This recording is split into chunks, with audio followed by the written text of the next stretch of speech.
इसलिए हमें नाम जप करना चाहिए, सत्संग करना चाहिए और भगवान की कथाएं सुननी चाहिए। जी। मोहित शर्मा जी, राजस्थान से। राधे राधे महाराज जी। महाराज जी, मैं एक ज्योतिष हूँ। लोगों की कुंडली देखते समय उनकी ऊर्जा और उनके दुख मेरे भीतर उतर जाते हैं, मतलब जिन पे मन पे बहुत असर होता है। फिर महाराज जी, मैं अपनी आंतरिक शांति और संतुलन कैसे बनाए रखूं, जिससे मतलब मेरा भी भगवत मार्ग पर। देखो, बिना अध्यात्म के सब काम अधूरा होता है। अगर आप अध्यात्मवान बने तो ज्योतिष भी सही हो जाएगी और आप भी सही हो जाओगे। अध्यात्मवान बनने के लिए नाम जप करना चाहिए, वो आप कर रहे हो, और अधिक नाम जप करो। और सही माने में बात है कि दूसरे के दुख मिटाए नहीं जा सकते, नहीं, थोड़ा सा रेखाओं के ज्ञान से या ग्रह नक्षत्रों के योग से कि ये ग्रह यहाँ विराजमान होता है तो दुख होता है, ये ग्रह यहाँ विराजमान होता है तो हानि होती है, ये ऐसा है। जैसे जातिका भरण नामक ग्रंथ है ना, उसको पढ़ो तो उसमें सब लिखा हुआ है। तो इसके द्वारा हम किसी को कुछ थोड़ा सा बता सकते हैं, लेकिन दुख निवृत्ति नहीं कर सकते। दुख निवृत्ति तो भगवान के भजन से ही होगी। जितना हम भजन करेंगे उतना ही हमारा दुख दूर होगा। तो आप भी भजन कीजिए और अध्यात्मवान बनिए और दूसरों की दुख निवृत्ति के लिए भगवान से प्रार्थना कीजिए जो आपके पास आवे, और उनको ऐसे कभी वचन मत बताइए जिससे वो डिस्टर्ब हो जाए, जिससे वो डिप्रेशन में चले जाए। अब जैसे आपको हम पे विश्वास है, हम अभी आपको ऐसे ही कह दें, अब आप तो गए, देख लो अगर 10 दिन में आपका चेहरा डाउट ना हो जाए तो बता देना, नहीं। और भले चाहे जितनी बड़ी विपत्ति आनी हो, अरे यार कुछ कोई बात नहीं है, बड़ी बड़ी विपत्तियां भगवान के नाम जब से नष्ट हो जाती है, भगवान के सुमरन से, तो आपको एक बल मिलेगा, एक उत्साह मिलेगा। तो जैसे जो प्रवीण ज्योतिषाचार्य नहीं होते, वो ज्योतिष के द्वारा लोगों को बहुत दुख भी प्रदान करते हैं। प्रतीक जी, राधे राधे महाराज जी। महाराज जी, सभी रसों में माधुर्य रस सर्वोत्तम माना गया है, तो यदि कोई सख्य रस में हो तो वहां से आगे कैसे बढ़े? भगवान ही बढ़ाते हैं इन रसों में। रसदाता भगवान है, भगवान से प्रार्थना करें कि हमको माधुर्य रस में पहुंचने का मार्ग दीजिए। तो ऐसे माधुर्य रस में डूबे हुए किसी संत का आश्रय, रसिक का आश्रय मिल जाएगा तो रास्ता हो जाएगा। जैसे हम संन्यास मार्ग के पथिक थे और भगवान से प्रार्थना की तो भगवान ने हमें वृंदावन में हरिवंश महाप्रभु की शरण दे दी। तो हरिवंश महाप्रभु रसाचार्य हैं, रस के आचार्य हैं, उन्होंने रस का मार्ग दे दिया। तो हम प्रभु से प्रार्थना करें कि हमको रस के मार्ग में आगे बढ़ना है, तो नाथ हमको किसी रसिक महापुरुष का संग दीजिए। तो भगवान कृपा करेंगे तब रसिक महापुरुष का संग मिलेगा, और रसिक महापुरुष कृपा करेंगे तब हमें रस मार्ग मिलेगा, और रस मार्ग में जब हम चित्त जोड़ेंगे तब रस का रसास्वादन होगा, और जब रस का रसास्वादन होगा तो फिर भाव देह का निर्माण होगा। जैसे सखा में सखा भाव का, ऐसे सहचरी भाव का, गोपी भाव का, जो भाव दे में तब वो उस रस का वास्तविक रसास्वादन कर पाता है जब भाव देह का निर्माण होता है। पर इसके लिए बड़ा प्रयास और बड़ी कृपा, बड़ा प्रयास भजन का और बड़ी कृपा, तभी ऐसा संभव होता है। डॉक्टर मधु वर्मा जी, अंबाला से। राधे राधे महाराज जी।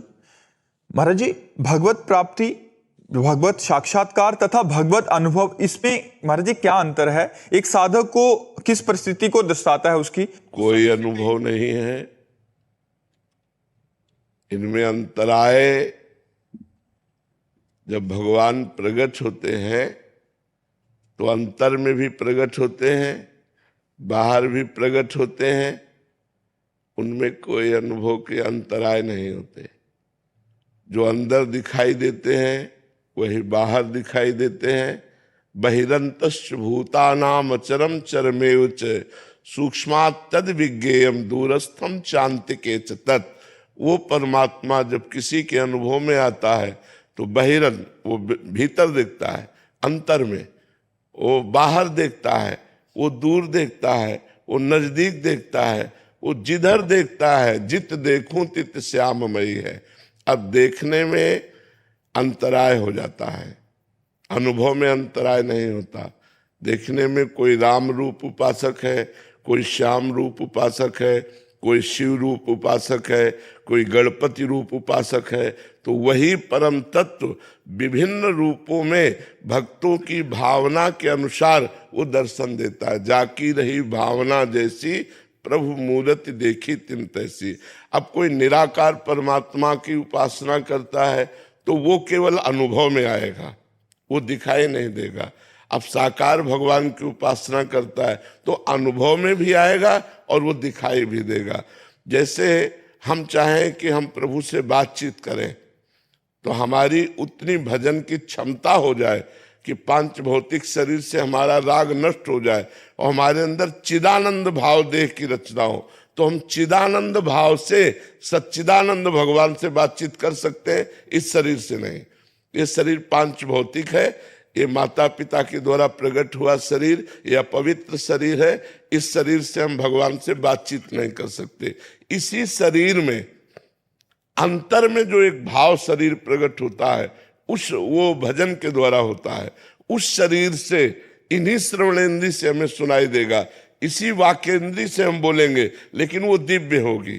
तब हम भगवान से बातचीत करते हैं, तब हम भगवान को देखते हैं। जैसे अर्जुन जी भगवान के साथ हैं तो जो अर्जुन जी भगवान का रूप देख रहे हैं वो रूप अपने लोग नहीं देख सकते, लेकिन अर्जुन जी जो रूप देख रहे हैं उससे भी एक अलौकिक रूप है जिसको भगवान ने अर्जुन को दिव्य दृष्टि दी, तब देख पाए। तो भगवान के विभिन्न रूप हैं, भगवान के विभिन्न लीलाएं हैं, विभिन्न नाम हैं। भक्त जैसी भावना करता है वैसा भगवान उसके अनुभव में और उसके साक्षात्कार में आते हैं। अनुभव होता है कि भगवान है और उसका हृदय प्रतिपल इसी आनंद में डूबा रहता है, लेकिन भगवान कैसे हैं ये साक्षात्कार में आता है। लेकिन अनुभव सबका एक जैसा होगा, चाहे निराकार हो चाहे साकार जैसा हो, लेकिन साक्षात्कार जो होगा वो अलग होगा, वो रूप धारण किए होगा और वो अरूप होगा। ऐसा। सुगम सिंह जी। राधे वल्लभ श्री हरिवंश महाराज जी। महर्षि, शरणागत साधक या उपासक को किन गलतियों को जीवन पर्यंत भूल के भी नहीं करना चाहिए? सबसे पहली बात, अगर गृहस्थ है तो अपनी पत्नी के सिवा किसी और माता बहन की तरफ गंदी दृष्टि न करे, गलत भावना न करे। और विरक्त है तो संपूर्ण जगत की स्त्रियों से मात्र भाव रखे, कभी भोग्या भाव न रखे। यदि भोग्या भाव रखेगा तो वो भ्रष्ट हो जाएगा और वो भगवान का भक्त नहीं कहा जाएगा, वो भगवान का शरणागत नहीं माना जाएगा।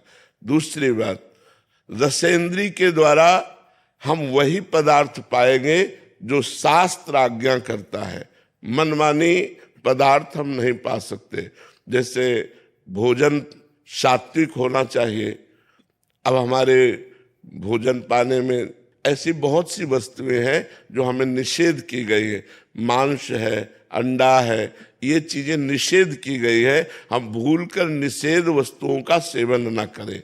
पेय पदार्थों में शुद्ध पानी भगवान को अर्पित करके पिए और कहीं कोई शराब आदि पी तो बिल्कुल नहीं, कदापि नहीं, वो शरणागत भक्त नहीं माना जाता। तो ये रसेंद्री और जनेन्द्री अगर दो हमारी ठीक हुई तो बाकी सारी इंद्रियां अपने आप कंट्रोल में हो जाएंगी। जिसकी रसेंद्री और जनेन्द्री गलत होती है वो कभी भक्त हो ही नहीं सकता। वो भक्त का ड्रामा कर रहा है, भक्ति का नाटक कर रहा है, वो पाखंड कर रहा है, भक्त नहीं हो सकता। जिसकी जबान, इसमें दो है, वाकेंद्री और रसेंद्री। यहाँ दो इंद्रियां हैं, एक कर्मेंद्री है, एक ज्ञानेन्द्री। ज्ञानेन्द्री रसेंद्री जो रस का स्वाद लेती है और कर्मेंद्री जो बोलती है। तो हमारी भाषा बहुत ठीक होनी चाहिए। भक्ति की भाषा सत्य, मृदु और हितकर होनी चाहिए। कठोर, किसी की निंदा या गाली गलौज ऐसे शब्द नहीं होने चाहिए। और रसेंद्री में भगवद अर्पित किया हुआ सात्विक भोजन पाना चाहिए। श्रवणेंद्री से किसी की निंदा नहीं सुननी चाहिए, भगवान की चर्चा सुननी चाहिए, अच्छी बातें सुननी चाहिए। नेत्रेंद्री से हम सबको भगवत स्वरूप देखें, मोबाइल आदि से गंदी बातें न देखें, गंदे सीरियल न देखें जिससे हमारा मनोविकार बढ़ करके हमको भ्रष्ट कर दे। ऐसा हम कोई आचरण न करें। श्री कृष्ण अनुकूलेन प्रतिकूलस्य विसर्जनम, भगवान के अनुकूल चलना है। भगवान के प्रतिकूल खान पान व्यवहार आचरण ये सब हमको त्याग देने हैं। और सावधानी सबसे बड़ी ये रखनी है कि हमको 1 मिनट के लिए भी भगवान को नहीं भूलना है। क्यों? क्योंकि मृत्यु हमारे जीवन के साथ है। पता नहीं कब हमारा शरीर छूट जाए, और उस समय हम भगवान का चिंतन ना कर रहे हों और हमारा शरीर छूट गया तो फिर जहां चिंतन होगा वहीं हमारा जन्म हो जाएगा। जैसे राजर्षि भरत जी सब कुछ त्याग करके गंडकी नदी के किनारे भगवान का भजन कर रहे हैं, लेकिन एक हिरण के बच्चे से आसक्ति हो गई, तो अंतिम समय उनका हिरण का चिंतन हुआ, तो उनको इतने बड़े भक्त होने पर भी हिरण की योनि में जाना पड़ा। तो हम सावधान रहें, हर मिनट हर सेकेंड राधा राधा राधा रटे तो हम भगवान के शरणागत हैं। खान पान व्यवहार आचरण की सावधानी और निरंतर भगवान के जप करने का प्रयास। अनु सिंह जी नोएडा से। राधे राधे। राधे राधे महाराज जी। महाराज जी, मैं एक बात जानना चाहती हूँ कि आत्मा को हम कैसे जानें एवं आत्मा का स्वरूप क्या है? आत्मा का स्वरूप जो भगवान का स्वरूप है वही स्वरूप है। जैसे जीव को भगवान का अंश कहा गया है, तो हम कहते हैं चाहे 1 टैंकर गंगा जल ले लो या 1 चम्मच गंगा जल ले लो, गंगा जल तो गंगा जल ही है। ऐसे ही परमात्मा का अंश कहो, चाहे वो अंशांश कहो, वो पूर्णमदः पूर्णमिदं पूर्णात् पूर्णमुदच्यते पूर्णस्य पूर्णमादाय पूर्णमेवावशिष्यते। वो परमात्मा पूर्ण है तो उसका अंश भी पूर्ण है। तो जो आत्मा है वो पूर्ण परमात्मा स्वरूप ही है, पर वो देह भाव में हो जाने के कारण स्त्री और पुरुष भाव को प्राप्त हो गया। इसीलिए वो अपने को न जानकर 3.5 हाथ के शरीर में रहते हुए, सबके हाथों से नापो तो 3.5 हाथ का शरीर है, इसमें रहते हुए 50 वर्ष हो जाते हैं। हम अपने आप को नहीं जान पाते। हम अपने आप को इस 5 भौतिक ढांचे को ही मानते हैं। ये जो 5 भौतिक ढांचा है हम मानते हैं हम यही है। यही अज्ञान है और यही बार बार जन्म मरण का हेतु बनता है। अगर हम अपने स्वरूप को जान जाए तो हमारा मोक्ष हो जाए।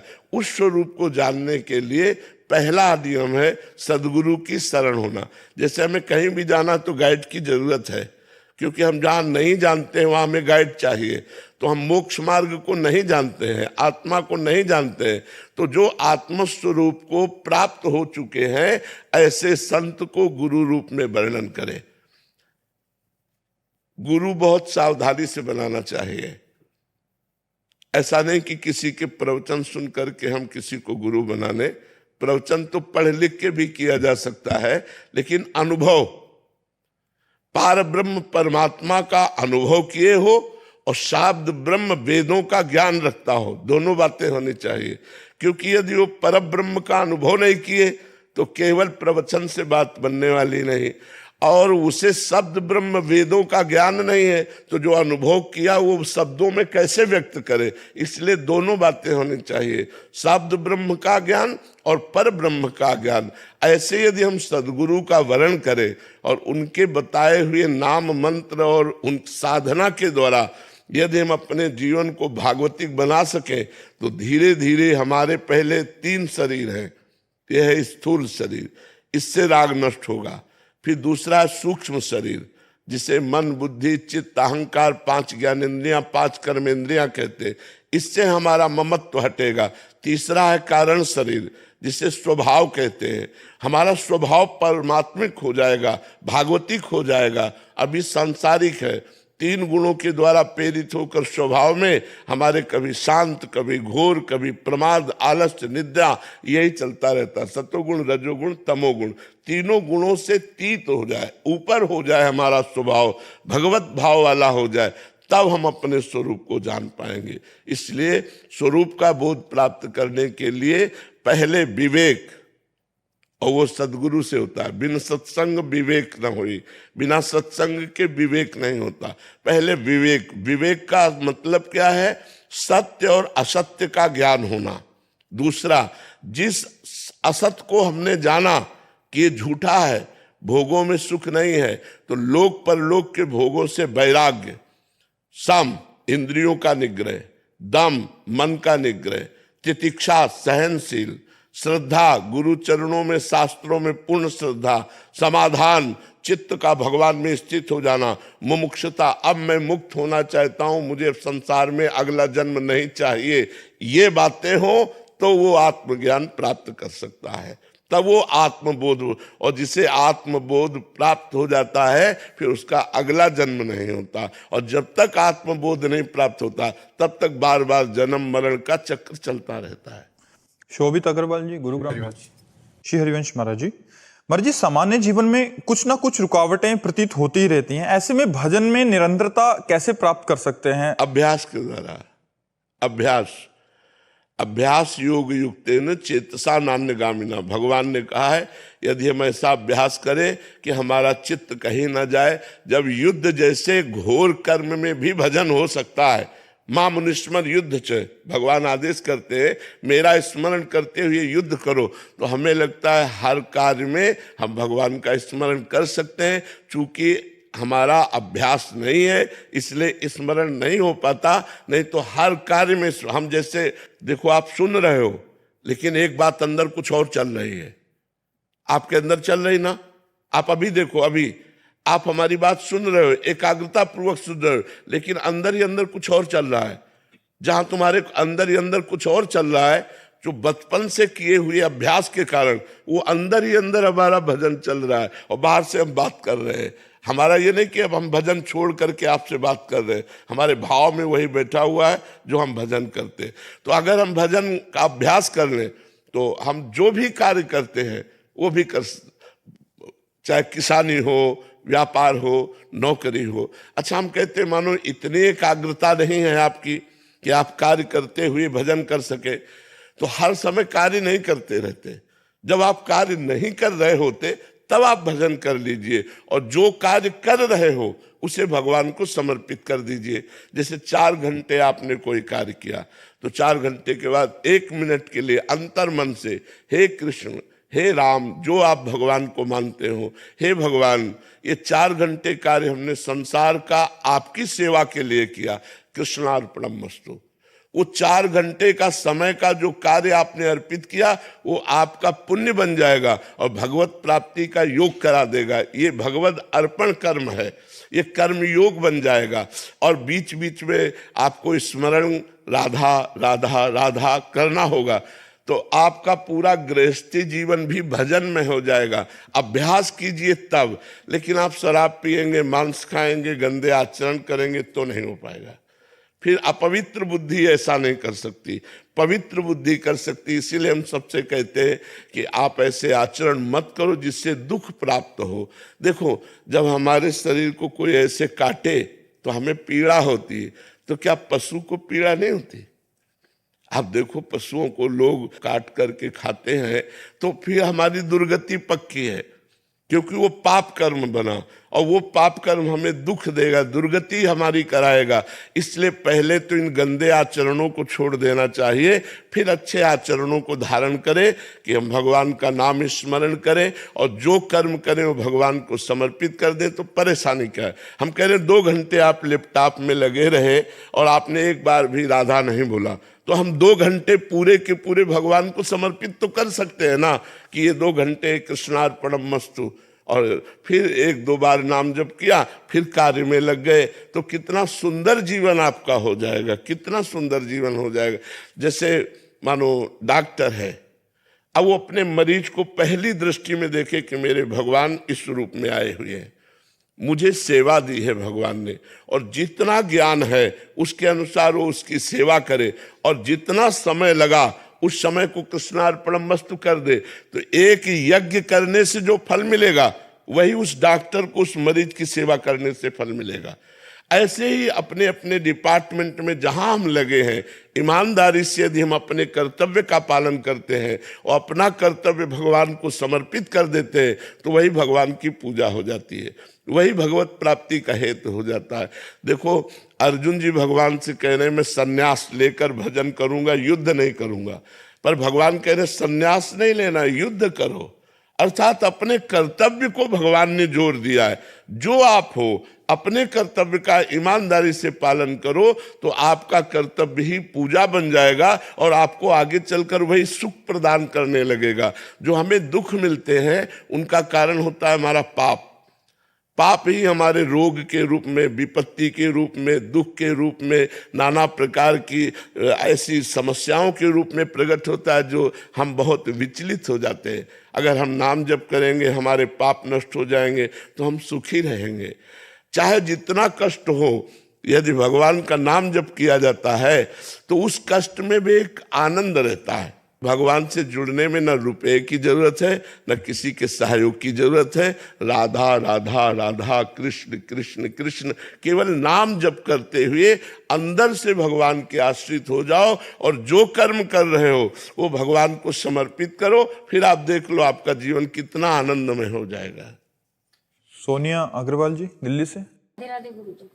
राधे राधे महाराज जी, आपके चरणों में कोटि कोटि प्रणाम। महाराज जी, प्रेम और मोह में क्या अंतर है? मोह शरीर से होता है, प्रेम भगवान से होता है। प्रेम आत्मा से होता है, आत्मा ही परमात्मा है, और मोह शरीर से होता है। जैसे माँ, पिता, भाई, पत्नी, पुत्र, रिश्ते नाते, इन शरीरों से मोह होता है, और प्रेम भगवान से होता है, प्रेम आत्मा से होता है। प्रेम प्रतिक्षण वर्धमान है और मोह प्रतिक्षण नाश को प्राप्त होता है।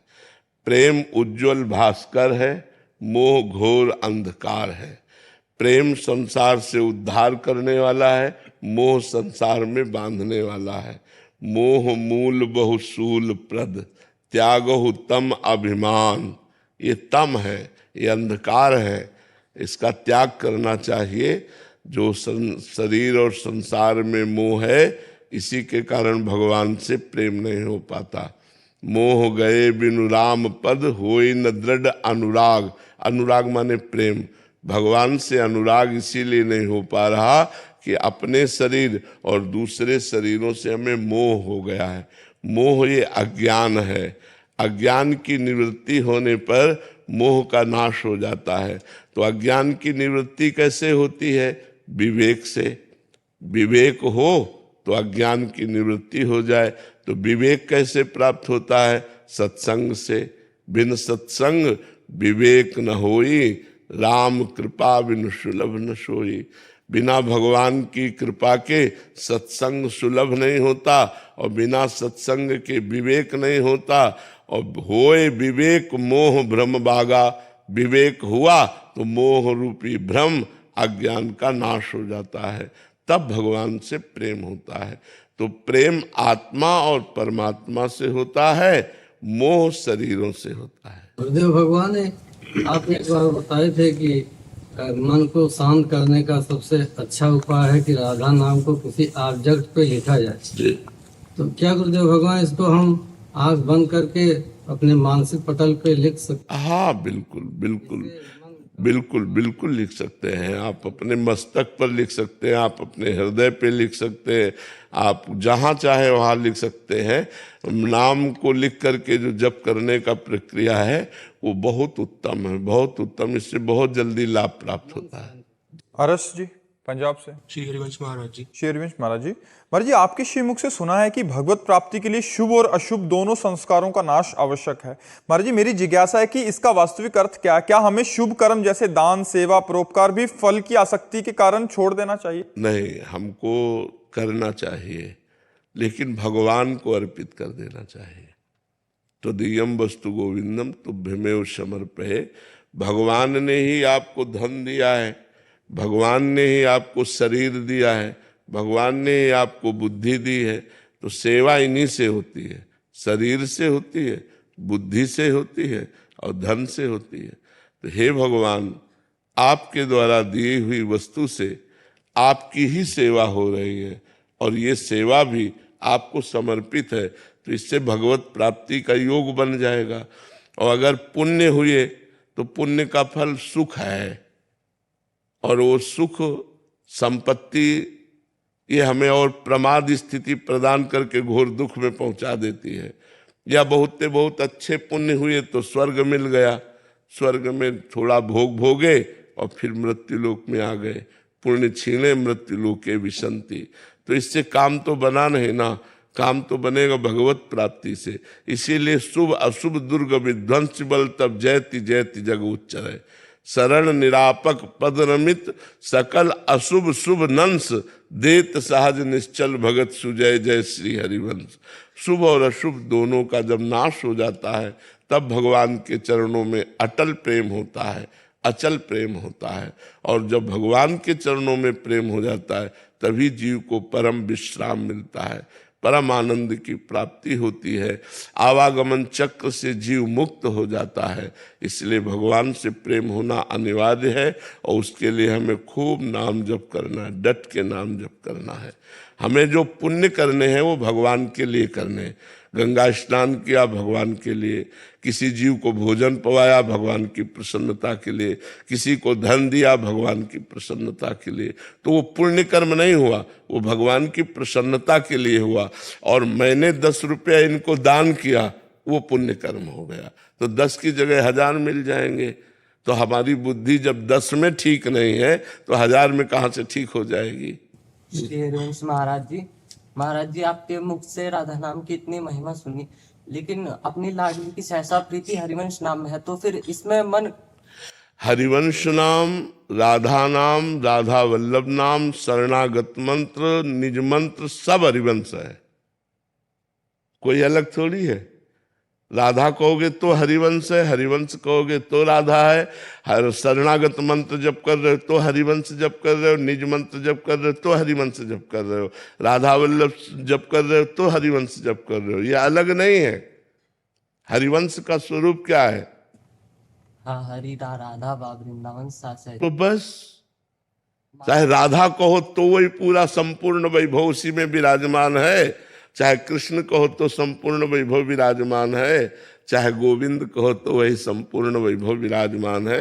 इसलिए महाप्रभु कह रहे कृष्ण कृष्ण गोविंद कहे, जपो कुछ तो जपो, पकड़ो जो तुम्हें नाम हरिवंश नाम तो हरिवंश हरिवंश हरिवंश हरिवंश रटो, तो जो तुम्हें प्रिय लगे, राधा राधा राधा राधा राधा। हरिवंश महाप्रभु प्रसन्न होंगे तो क्या देंगे? राधा नाम देंगे। तो हरिवंश कृपा से ही राधा नाम में प्रीति होती है। तो राधा हरिवंश, राधा वल्लभ, शरणागत मंत्र, निज मंत्र सब हरिवंश ही है, कोई इससे अलग नहीं है। अखिलेश जी काशी से। राधा वल्लभ। श्री हरिवंश महाराज जी, भगवान भोग में शुद्धता स्वच्छता का विशेष ध्यान नहीं हो पा रहा। घर में स्त्री शरीर ना होने के कारण खाना बनाने वाला कोई नहीं है, जिसके कारण बाहर से कोई आते हैं बनाते हैं। तो महाराज जी ऐसे में क्या भोग लगाएं? मन बड़ा दुखित हो जाता है और समय की ऐसी अनुकूलता नहीं है कि अब जैसी परिस्थिति उसमें निर्वाह करना चाहिए। जो भी हमारे सामने आया उसे प्रभु को अर्पित करना चाहिए। किसमें जो त्रुटि हो तो प्रभु आप समझ रहे हैं हमारी समस्या, तो प्रभु समस्या सब समझ रहे हैं। प्रभु भाव पाते हैं, भाव का भूखा हूं मैं और भाव ही एक सार है। तो जब आप गदगद कंठ से जो आपको बना के दिया, मतलब जो भी बना के दिया वो आप प्रभु के सामने, प्याज लहसुन न पड़ा होना चाहिए, जो अभक्ष पदार्थ के अंतर्गत आता है वो नहीं होना चाहिए। हाँ, तो और वो अगर मान लो वो तो घर में आके बनाता है, अब आप पुलिस ऑफिसर हो तो आपको अगर ना मिलेगा तो फिर होटल से लेना पड़ेगा। तो होटल से लेकर के अब वहाँ कौन कैसे बना रहा है, अपनी थाली में जो आया राधा वल्लभ लाल की जय भाव से अर्पित किया और पा लिया। तो अब जब ऐसी परिस्थिति के अनुसार है ना, जहाँ जैसी परिस्थिति होती है वहाँ वैसी पूजा होती है, तो जैसी परिस्थिति वैसे के अनुसार चलो। हाँ बिल्कुल बिल्कुल नहीं, जो जैसे जैसी परिस्थिति है, जो आपके सामने आवे उसी को भगवान को भोग लगा के खूब पाओ और खूब नाम जप करो, तो वो बुद्धि खराब नहीं करेगा। भगवान को अर्पित किया हुआ प्रसाद हमारी बुद्धि को शुद्ध करके भगवान में लगाता है। जनेश जी गुजरात से। जय श्री महाकाल। राधे राधे महाराज जी। महाराज जी, यदि हमें महादेव जी की सेवा में प्रवेश प्राप्त करना हो, कैलाश धाम तक पहुंचना हो, तो हम कैसे प्रवेश करें? उनके पावन प्रेम की प्राप्ति कैसे हो? हाँ, निरंतर शाम सदाशिव शाम सदाशिव शाम सदाशिव नाम जप करो, और रोज भगवान शंकर का जलाभिषेक करो और बिल्व पत्र चढ़ाओ, और जो उनको प्रसन्नता प्राप्त करने वाले आचरण हैं वो आचरण करो, शास्त्र सम्मत। शास्त्र विरुद्ध आचरण पसंद नहीं है। और जल्दी प्रसन्न करना हो तो हरि की नाम लीला कथा भगवान शंकर को सुनाओ, बहुत जल्दी प्रसन्न हो जाएंगे। भगवान शंकर को हरि का नाम, हरि की लीला, हरि की कथा बहुत पसंद है। अगर उनको सुनाओ तो बहुत जल्दी प्रसन्न हो जाएंगे। देखो, हरि का चरणामृत गंगा जल है, भगवान शंकर अपने सिर पर धारण किए हुए हैं। इसलिए अगर भगवान शंकर का हम नाम जप करें, भगवान शंकर का रोज अभिषेक करें, जलाभिषेक करें, और भगवान को भगवान श्री हरि की चर्चा सुनावें, तो उससे बहुत जल्दी प्रसन्न हो जाएंगे। किसका प्रश्न था जी? दीपेश जी कनाडा से। जय जय श्री हरिवान।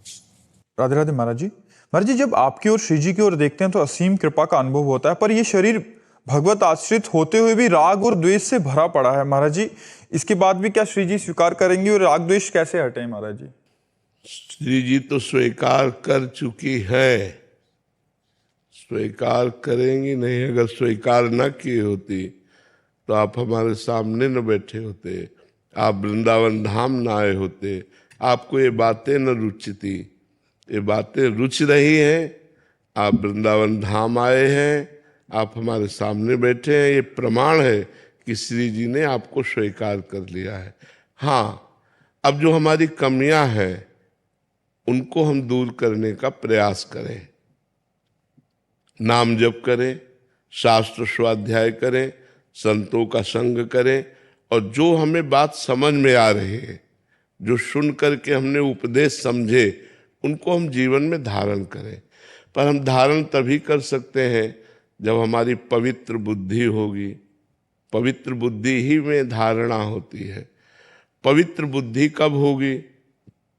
जब हमारा पवित्र आहार होगा, भोजन पवित्र होगा, पानी पेय पदार्थ पवित्र होंगे।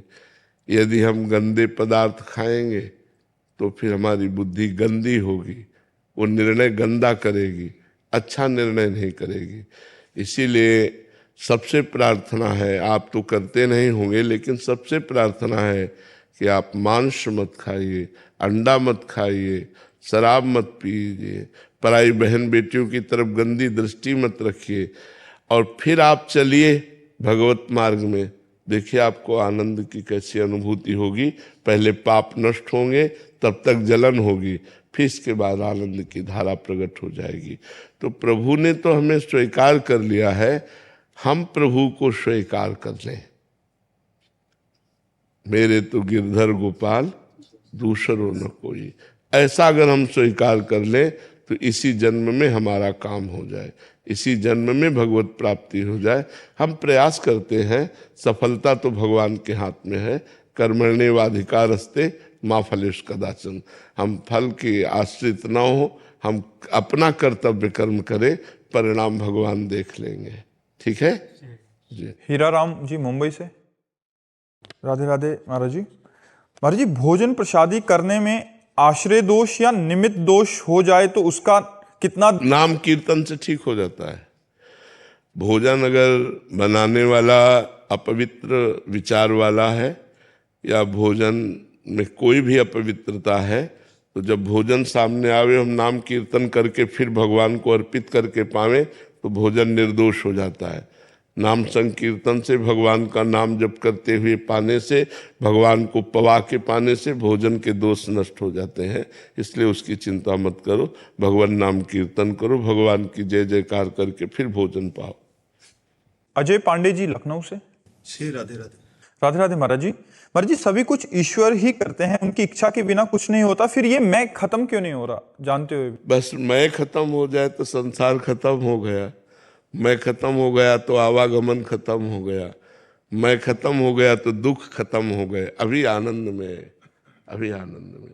अंतःकरण का जो अहंकार है, बस यही तो हमारे जन्म मरण का हेतु है, यही तो दुख देता है। इसी को मिटाने के लिए तो हम साधना कर रहे हैं।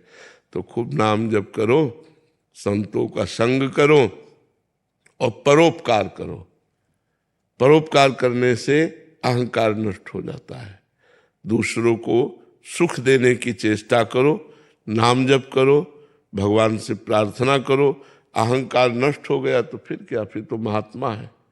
अहंकार ही तो सारा खेल है। विद्या का, रूप का, कुल का, धन का, यौवन का, ये विविध प्रकार का जो अहंकार है, यही हमारा बांधने वाला है। अहंकार नष्ट हो गया तो संस्कृति मूल शूल प्रद नाना, सकल शोक दायक अभिमाना, ताते करें कृपा निधि दूरी, सेवक पर ममता भूरी। तो कृपा निधि ही इस अहंकार को दूर करेंगे। हम उन भगवान की शरण में हो जाएं, भगवान का नाम जप करें, भगवान की लीला कथा सुने और परोपकार करें, दूसरों का हित करें। अवसर मिल जाए दूसरों की सेवा करने का तो जरूर सेवा करें, इससे अहंकार गलित हो जाता है। और ये अज्ञान के कारण है, जब ज्ञान होगा तो अहंकार नष्ट हो जाएगा। ये अज्ञान के कारण अहंकार है। भरत जी नागपुर से। राधे राधे महाराज जी। राधे राधे महाराज जी, मेरा सवाल है कि सिर्फ नाम जप से और सत्संग से सब प्रारब्ध झेलने का साहस मिल जाएगा? क्योंकि हमें पता नहीं और कितने भुगतना पड़ेगा। हम तो झेल रहे हैं बेटा, इतना भयानक कष्ट भी हमें भगवान हंसकर कटवा रहे हैं। हम रो के नहीं काट रहे, हम मुस्कुरा के काट रहे हैं, आनंद पूर्वक काट रहे हैं, बिल्कुल आनंद पूर्वक। तो इसलिए हमें लगता है अगर सत्संग सुनो और नाम जप करो तो बड़े से बड़े कष्ट को सह सकते हो। भगवान का आश्रय बड़े से बड़े कष्ट को सहा देता है। अगर भगवान का भरोसा नहीं है, भगवान का आश्रय नहीं, तो टूट जाओगे। यहाँ मनुष्य कोई बिरले ऐसे प्रेमी होते हैं जो साथ दे, नहीं तो साथ नहीं देते। दुख में सब साथ छोड़ देते हैं और सुख में सब साथी होते हैं। भगवान के सिवा कोई बिरला ही ऐसा होता है जो प्रेम करे, नहीं तो कोई प्रेम नहीं करता है। यहाँ सब स्वार्थ वाले लोग हैं। तो अगर अपना शरीर स्वस्थ है, अपने पास रुपए हैं, तो दसियों मित्र बन जाएंगे। और अपना संकट में फंसे हुए हैं तो हमें लगता है कोई मित्र नहीं साथ देता। क्यों? हम ज्यादा समाज में तो रहते नहीं, लेकिन हमें समाज से अनुभव ऐसा होता है कि यदि हमारा शरीर अस्वस्थ है और हम संकट में हैं, हमारे पास धन नहीं है, तो कोई साथ नहीं देगा। और शरीर स्वस्थ है, रुपया पैसा है, पद प्रतिष्ठा है, तो सबको हाथ मिलाएगा। नहीं तो दुखिया का केवल भगवान ही मुखिया है। भगवान ही सहयोग देने वाला है, दूसरा कोई सहयोग देने वाला नहीं है। तो इसलिए नाम जप करो और खूब आनंद से, दुखमय जीवन होने पर भी आनंद से जीवन कट जाएगा। ये हम अपने अनुभव से कहते हैं। हमें बड़ा आनंद रहता है, बड़ी कृपा भगवान की रहती है। किडनी फेल है, समस्याएं हैं, लेकिन कोई समस्या नहीं, सब आनंद ही आनंद है। भगवान अंदर आनंद देते हैं और बाहर से दुख देते हैं, तो क्या फर्क है? बाहर से सुख हो, अंदर जलन हो, तो क्या उससे होना है? अंदर आनंद है, न मरने का डर है, न दुख का डर है, न कोई परेशानी है। सब भगवान की कृपा से आनंद ही आनंद है। ऐसा अनुभव हो रहा है, मुझे आनंद चारों तरफ से घेरे हुए है, मेरा हृदय आनंदित बना रहता है। तो किडनी फेल है तो क्या, अब जब तक भगवान की इच्छा है तब तक जी रहे, और जिस दिन हो जाएगा उस दिन भगवान के पास चले जाएंगे। राधे राधे उनसे करेंगे जाके। यहाँ उनकी जय जयकार कर रहे हो, वहाँ उनकी जय जयकार करना, चाहे यहाँ करवा लो चाहे वहाँ करवा लो। हम तो आपके गुलाम हैं, आपके दास है जी। अश्विनी तोमर जी। राधे राधे। राधे राधे महाराज जी। महाराज जी, जिस प्रकार आपके श्रीमुख से श्रीमद् भागवत जी में सुना था कि जब अक्रूर जी कंस जी का दूत बनकर श्री कृष्ण जी से मिलने ब्रज यात्रा के लिए गए और रास्ते में अक्रूर जी की जो स्थिति श्री कृष्ण जी से मिलने से पहले बनी हुई थी, यदि यही स्थिति किसी भक्त के हृदय में अपने गुरुदेव के प्रति प्रकट हो चुकी हो, लेकिन अपने गुरुदेव से उस स्थिति के अनुसार मिलन ना हो पा रहा और लाख सलाह मिलने पर भी एक ही लालसा हृदय में हो, तो ऐसे में भक्त। देखो, मिलना खास बात नहीं होती, खास बात होती है मिलन की चटपटाहट। हम मिले ना मिले, लेकिन हमें मिलने के लिए रोना तो आना चाहिए। हम अपने प्यारे के मिलने के लिए रोएं और तड़पे, और वो मिले ना मिले। जो आनंद रोने में तड़पने में है वो मिलन में नहीं है, पक्की बात समझ लेना। तो अगर हमारा प्यारा हमसे मान लो नहीं मिल पा रहा है और हम उसके लिए रो रहे हैं, मिलन के लिए तड़प रहे हैं, तो उसमें प्यारे का प्रतिपल सानिध्य रहता है। आप देखो, जब हम प्यारे के वियोग में होते हैं तो उसका रूप हमारे सामने होता है। जब हम प्यारे के लिए तड़प रहे होते हैं तो उसकी बातें, उसकी हर एक एक चेष्टा हमारे दिमाग में नाचती होती है। तो वो हमसे दूर नहीं है, वो हम में समाया हुआ है। जब हम प्रेम में प्यारे के लिए तड़पते हैं तो प्यारे हम में समा जाते हैं, हमारे नेत्रों में समा जाते हैं, हमारे मन में समा जाते हैं, हमारे हृदय में समा जाते हैं। तो हमें लगता है प्यारे के लिए तड़पना सबसे बड़ी बात है। अगर हम तड़प रहे प्यारे के लिए, वो चाहे गुरुदेव हो चाहे इष्ट हो, अगर हम तड़प रहे तो हमारा जीवन धन्य हो रहा है। बस इसे गुप्त रखे और अंदर ही अंदर तड़पे, एकांत में रोए, एकांत में अपने प्यारे के लिए रोए। कोई जान न पावे कि भगवान का प्रेमी है या ये गुरु का प्रेमी है। राधे राधे महाराज जी।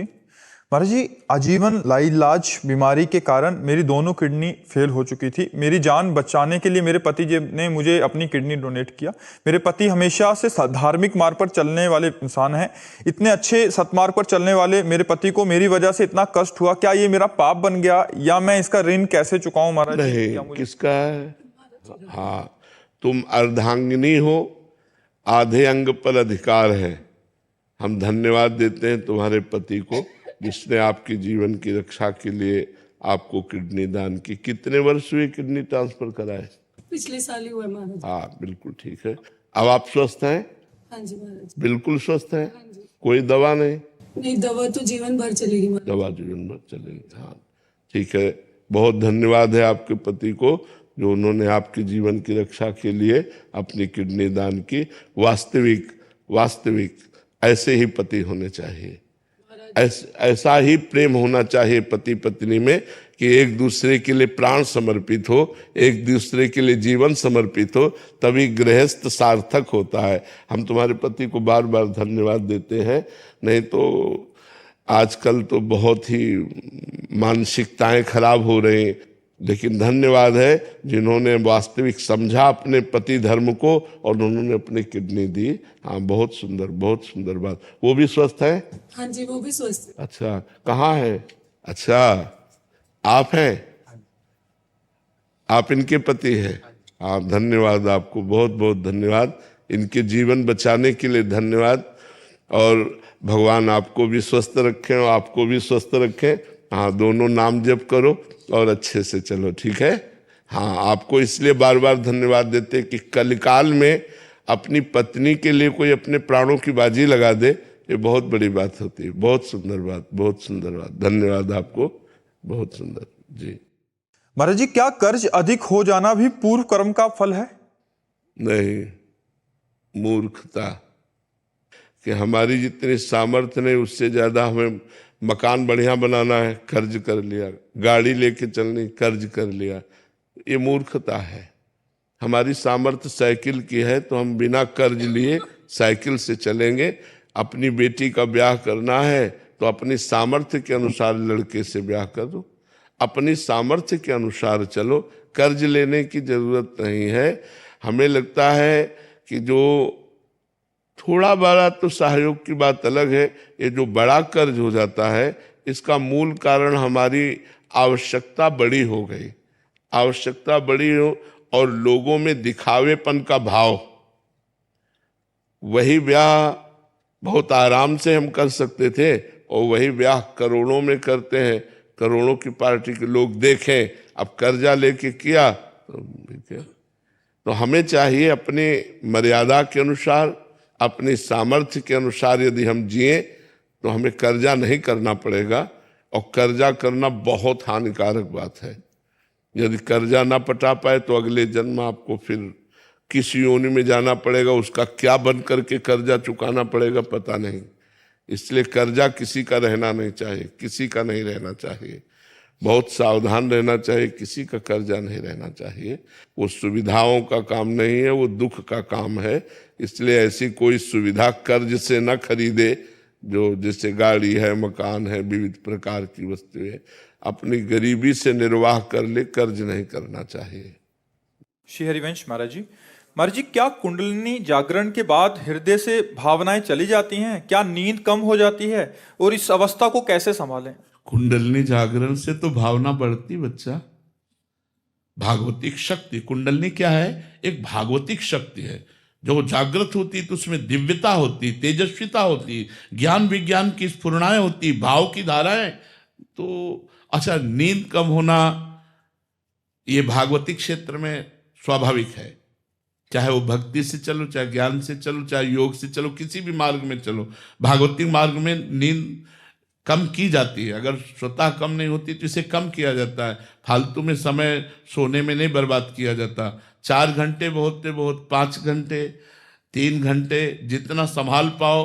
भोजन, बोलना और नींद, पहला साधक इन तीनों पर कंट्रोल करता है।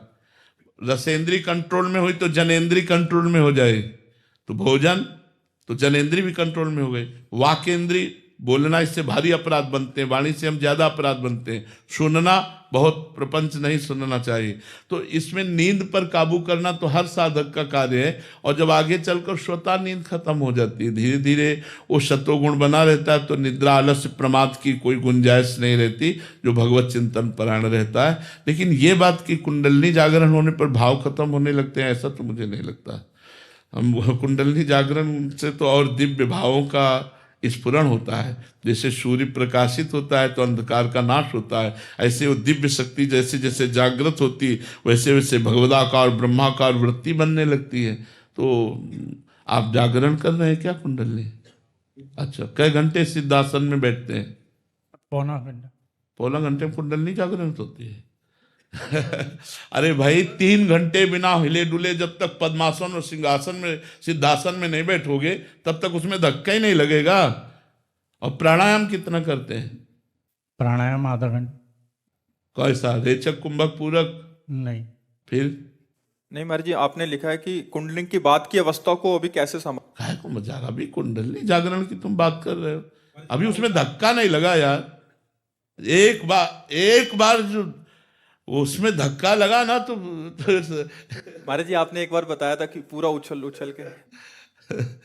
अरे भैया, 6 घंटा एक आसन पर, 6 घंटे एक आसन पर, हिलना नहीं, डुलना नहीं। और भगवदाकार वृत्ति, मंत्राकार वृत्ति, ऐसे को 90 प्राणायाम, रेचक, पूरक, कुंभक। बाल्यावस्था से भगवान के मार्ग में है तो पहले से ब्रह्मचारी, महावाक्य, संन्यास, उस मार्ग से गुजरते हुए आए। तो आज हम वैष्णव मार्ग में, लेकिन पहले हम संन्यास मार्ग में थे। तो यही महाराज जी, हमें लगे कि हमारी कुंडलिनी जागृत हो गई है तो फिर कैसे संभालें महाराज जी? भैया, जब कुंडलिनी जागृत होती है ना तो संभालने की शक्ति उसी में विराजमान है। आप क्या समझते हो? कुंडलिनी जागरण के लिए 2-4 लोगों को चाहिए क्या संभालने के लिए? उसी में पावर विराजमान होता है। वो भले उठा के कितना भी पटक दे, चाहे जितना, उसमें पूरी सामर्थ्य रहती। कोई ऐसा तो नहीं कुंडलिनी जागरण वाला पागल हो गया, खोपड़ी खराब हो गई, ऐसा। हाँ, प्रारंभिक कुंडलिनी जागरण में यदि कहीं गलती हो गई तो व्यभिचारी बन जाएगा वो। कुंडलिनी जागरण करने के अभ्यास वाला अगर किसी भी तरह वीरपात करता है तो वो नष्ट हो जाएगा, वो पतित हो जाएगा। ये बहुत सावधानी की जरूरत है। हम कहते हैं राधा राधा रटो, सब जागरण हो जाएगी, तुम्हें पता भी नहीं चलेगा। तुम्हें पता भी नहीं चलेगा कब कुंडलिनी जागृत हो गई। जो कुछ प्राप्त होना सब प्राप्त हो जाएगा। अब मान लो हमारी बात, राधा राधा जपो और आसनों पर बैठो, आसनों पर बैठने का अभ्यास करो। अभी तो आप क्लास ही नहीं कर पाए। 3 घंटे बिना हिले डुले, ऐसे भी नहीं करना, 3 घंटे बिल्कुल एक आसन पे। तब उसमें धक्का लगता है कुंडलनी में। जब प्राणायाम रेचक पूरक कुंभक इन प्राणायामों के द्वारा तब उसमें धक्का, वो सोई हुई कुंडलनी को धक्का लगता है, तब वो तो होश बदल जाते हैं। रात दिन मंत्राकार वृत्ति, पवित्र आचरण, पवित्र व्यवहार, किसी से कोई मतलब नहीं, तब ऐसे ठीक है प्रयासरत रहो। आप कुंडलनी पर दृष्टि मत रखो, भजन पर दृष्टि रखो कि नाम न छूटे, अपने आप वो जागृत हो जाएगी, आपको पता भी नहीं चलेगा। अनुज शर्मा जी दिल्ली से। जय जय श्री हित। श्री हरिवंश महाराज जी। महाराज जी, धर्म और संप्रदाय में क्या अंतर है? धर्म एक सनातन है जो सबके लिए है, और संप्रदाय मार्ग है। सनातन जैसे आकाश, सबके लिए आकाश एक जैसा है, लेकिन मार्ग अलग अलग हैं। उसी धर्म के परिणाम स्वरूप भगवान का अवगाहन करने के लिए। अब जैसे कोई वात्सल्य भाव से भगवान को बेटा के रूप में दुलार करता है तो पुष्टि मार्गी संप्रदाय है। कोई मैं ब्रह्म हूं अद्वैत भाव से भगवान की आराधना करता है तो आदि गुरु भगवान शंकराचार्य जी का मार्ग है। कोई सहचरी भाव से उपासना करता है तो हरिवंश महाप्रभु स्वामी हरिदास जी, हरिव्यास देवाचार्य जी, श्री भट्ट देवाचार्य जी, इन महापुरुषों के द्वारा जिसे प्रकाशित हुआ मार्ग। सखा भाव में श्री वल्लभाचार्य जी, अष्ट सखा आदि का ऐसा वर्णन है। तो ऐसे जो भाव के द्वारा संप्रदाय बनाए गए हैं, जो चतुर संप्रदाय हैं, ये वो मार्ग हैं जिनके द्वारा हम चलकर भगवदानंद का अनुभव करते हैं। और जो धर्म है वो सनातन है, उसके बहुत से विभाग हैं सनातन धर्म में। जैसे आप सनातन धर्मावलंबी हैं, लेकिन आप किसी के पति हैं, किसी के पुत्र हैं, किसी के भाई हैं, किसी के पिता हैं, तो आपका एक पिता का क्या धर्म होना चाहिए, एक पुत्र का क्या धर्म होना चाहिए, एक भाई का क्या धर्म होना चाहिए। इस तरह से समाज के बहुत से धर्म के स्वरूप प्रकाशित है एक ही सनातन धर्म में। आप शिक्षक हैं तो आप शिक्षक का धर्म क्या होना चाहिए, आप डॉक्टर हैं तो डॉक्टर का क्या धर्म होना चाहिए, आप न्यायाधीश हैं तो न्यायाधीश का क्या धर्म होना चाहिए, आप वकील हैं तो आपकी वकालत का क्या धर्म होना चाहिए।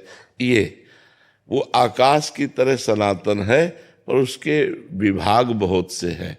और संप्रदाय सीधे भगवान से मिलाने का मार्ग। धर्म, अब जैसे आप वकालत का धर्म जानते तो इससे भगवत प्राप्ति तो नहीं हो जाएगी उसके लिए तो, लेकिन जो संप्रदाय मार्ग है ये सीधे भगवत प्राप्ति के लिए ही है, केवल भगवत प्राप्ति के लिए ही है संप्रदाय। समझ पा रहे हो ना जी? धर्म से अर्थात ले लिया जाता है कि ये अमुक है, ये बीच की मान्यता है। मूल जो है सब सनातन है। सनातन का मतलब पुरातन, मूल में सब सनातन है।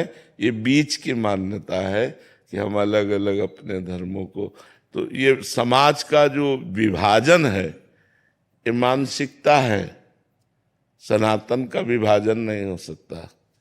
सनातन जैसे आकाश का विभाजन हो सकता है क्या? कहीं भी जाओ आकाश है।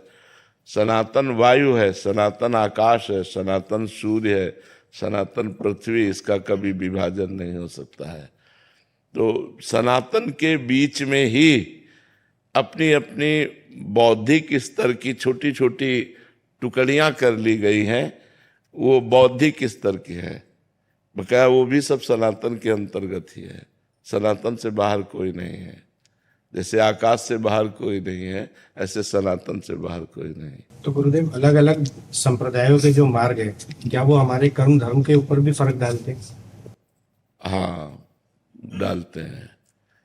अलग अलग संप्रदाय की पद्धति है भगवान को रिझाने के लिए, अलग अलग संप्रदाय की पद्धति है। अब जैसे वैदिक सिद्धांत में प्रत्येक द्विजाति को त्रिकाल संध्या करने का आदेश है। अगर वो संध्या नहीं करता तो अपराध है। लेकिन वही द्विजाति जब प्रिया प्रीतम के प्रेम संप्रदाय में दीक्षित हो जाता है तो 8 पहर की हमारी सेवा है। तो जिस समय संध्या गायत्री जप करने का होता है उस समय हमारा संध्या का प्रोग्राम होता है। श्री जी का अष्टयाम सेवा में संध्या की सेवा होती है, उनका संध्या भोग, संध्या आरती, संध्या पद, संध्या के रास के पद, तो विभाजन हो गया ना। वो गायत्री का अनुष्ठान, सूर्य को अर्घ देना आदि आदि जो वो हट गया। अब हम प्रिया प्रीतम की अष्टयाम सेवा में जैसे प्रातःकालीन संध्या तो हमारी प्रातःकालीन मंगला का भोग, मंगला आरती, मंगला पद, मंगलक हो गया ना। तो जैसे मध्याह्न संध्या तो फिर मध्याह्न में राजभोग, श्री जी का राजभोग आरती, राजभोग से तो हमारे पास समय नहीं है संध्या का, जो त्रिकाल संध्या करने की। अच्छा, उसका फल क्या है त्रिकाल संध्या का? भगवान में रति हो जाना, भगवान के चरणों में प्रेम हो जाना। और वो अष्टयाम सेवा हम 8 पहर प्रेम में प्रियालाल को दुलार कर रहे हैं, उसमें कोई अंतर नहीं। पर संप्रदाय के स्वीकृति से जो क्रियाओं में भेद हो गया, क्रियाओं में भेद हो गया। अब जैसे यज्ञ आदि है तो हम यज्ञ आदि, हमारे यज्ञ भोक्ता स्वयं, वैसे भी यज्ञ भोक्ता भगवान नारायण ही है। तो हमारे प्रिया प्रीतम सब तो 8 पहर हम उन्हीं को पवाते रहते हैं, हमारी यही यज्ञ हो रही है। हमारी सारी साधना केवल प्रिया प्रीतम है, हमारे सारे तीर्थ प्रिया प्रीतम के चरणों में है। क्योंकि जितने भी तीर्थ हैं, तीर्थ पाद भगवान श्री हरि से या संतों से, जितने भी तीर्थ हैं 2 से ही है, या किसी ब्रह्म ऋषि की स्थापना की हुई तीर्थ स्थली है या तीर्थपाद भगवान की कोई तीर्थ स्थली है। तो दोनों प्रिया प्रीतम के चरणों में विराजमान है। जो जितने भी तीर्थ, वृंदावन छोड़ करके अनंत कहीं नहीं जाते, क्योंकि सब तीर्थपाद तो प्रिया प्रीतम ही है। तो वो समिट गया, वो एक समिट गया। अब जैसे पिंडदान सनातन धर्म में है कि पितरों को तृप्त करना, तो हम प्रिया प्रीतम को तृप्त कर रहे तो सब पिंडों का दान अपने आप हो रहा है। जैसे मूल में जल चढ़ा दें तो पूरे वृक्ष में पहुंच जाता है, ऐसे ऊर्ध्वमूल मदासा काम स्वत्थम प्राहुरभ्यम, भगवान ऊर्ध्वमूल है ना, तो भगवान ही तो है ना ऊर्ध्वमूल। इसलिए ऐसा है, संप्रदाय भेद से फिर वो उसकी प्रक्रियाएं बदल जाती हैं, उसकी जो क्रियाएं हैं, चेष्टाएं हैं, वो बदल जाती हैं। अब जो नहीं जानते हैं वो एक दूसरे की निंदा करते हैं और अपने धर्म से वो भ्रष्ट हो जाते हैं। निंदा नहीं करनी, सब उसी भगवान के मार्ग का अनुसरण करने वाले मार्ग हैं और अलग अलग। जो भगवान के मार्ग का अनुसरण नहीं करते वो निंदनीय है, भगवान के मार्ग का अनुसरण करने वाले सब वंदनीय हैं, चाहे कोई भी हो। जो वाम मार्ग में जा रहा है, भगवान के विरुद्ध जा रहा है, वो निंदनीय है। आप जो कष्ट किए, हमें किसी दिन परिक्रमा में आते तो मिल ले। जाओ सही रसा है वो हमारे।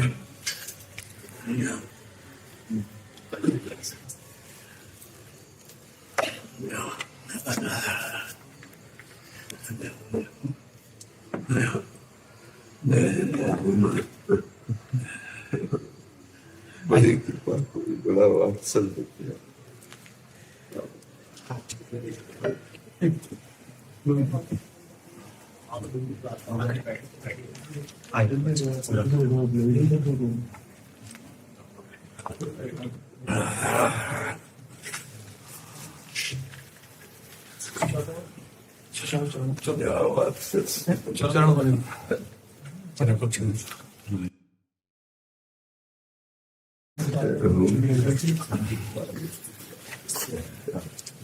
कुंभ मेला है वहाँ 25 तारीख को है, यमुना किनारे। 25 तारीख अब जब गए तो बहुत सुख मिला, आप इतना कष्ट से करके आए। परिक्रमा जाते दर्शन हो जाता था आपका, शरीर से घुटने से लाचार। 25 तारीख को है। अच्छा, ऐसा संकल्प है कि ब्रज के 108 संत महापुरुषों द्वारा वहाँ कुंभ क्षेत्र में 108 पंचवटी लगे। हम लोग भी साधु हमारा ब्रजमंडल आगे बढ़े, पेड़ पौधा लगे जैसे पहले था वैसे बन जाए। आप संतों की कृपा से ऐसा हो जाए तब सम्मान। बहुत उत्तम बात, जी बहुत उत्तम बात। जमुना किनारा भी संतों की कृपा से ही ऐसी भावनाएं जागृत होती है और संतों की कृपा से ऐसी भावनाओं की पूर्णता भी होती है। जागरण भी उन्हीं की कृपा से होती है और पूर्णता भी उन्हीं की। 108 संतों द्वारा ही बनना है।